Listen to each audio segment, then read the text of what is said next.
Air conditioning entrepreneur Joe Massaro bought this private island outside New York City in 1996. He knew Frank Lloyd Wright had designed a house for this very spot, but that the house had never been built. Massaro got hold of the blueprints and spent the next decade asking himself, what would Frank do? So I jump on my wave run and I go back to my house and I walk in and I say to my wife, come on, get on the boat, we're gonna go buy an island. This is Lake Mahopac, Putnam County. It's 50 miles from New York City. The lake is 640 acres and there's 3 islands on the lake. I was from a small town 30 miles south of here, Elmsford. I was introduced to the lake at about 16 years old. My friend had a boat and we used to come up to the lake and water ski here.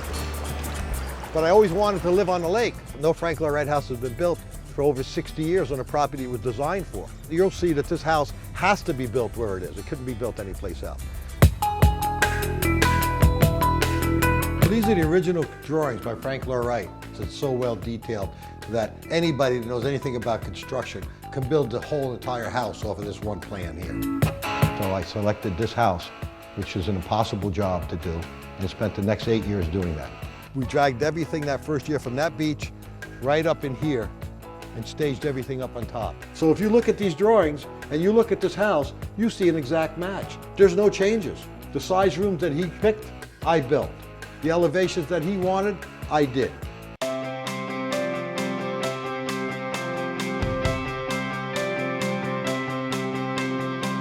This rock here is 1 billion years old. It's a quarter of the Earth's age, and it's the bases of the Adirondack Mountains. This rock goes right through the entire house, goes in this side and out the other side right into the lake.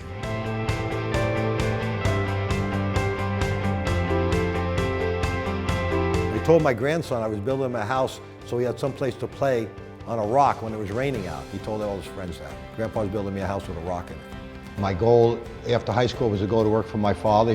He had a service station right in town. So I graduated high school after my mother wrote my last book report for me. And my uncle had a construction company and he kept saying, why don't you come to work for me, kid?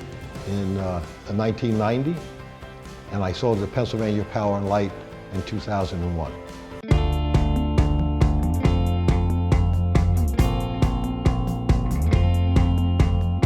This area here is called the patio. It's got skylights and you can open all the doors and you feel like you're inside and outside at the same time. The rest of the house flows through. So you notice this is part of the same rock that comes right through the house. Utilize the rock as part of the kitchen cabinets and some place to hang my frying pans. This house, when you look at it, it's a little bit unusual as a Frank Lloyd Wright house. The ceilings are higher, the rooms are bigger. There's a lot of things that are different in this house than any other house. I think what he wanted you to have is the feeling of being on a ship. Because when you're here, you see nothing but water and the built-in furniture like a boat. The only difference is it's not rocky. This is an FAA-approved helipad, and you'd actually see it on the maps for airplanes. I had Walter Cronkite come out, and when Walter Cronkite walked through that door with me, he was a friend of Frank Lloyd Wright. He turned to me and said, I feel Frank in this house. During the construction, I paid no attention. I was so involved in the construction that I didn't really get a feel for this house. But when the people left the island and I was here by myself, I started looking around and just seeing what a genius this guy was.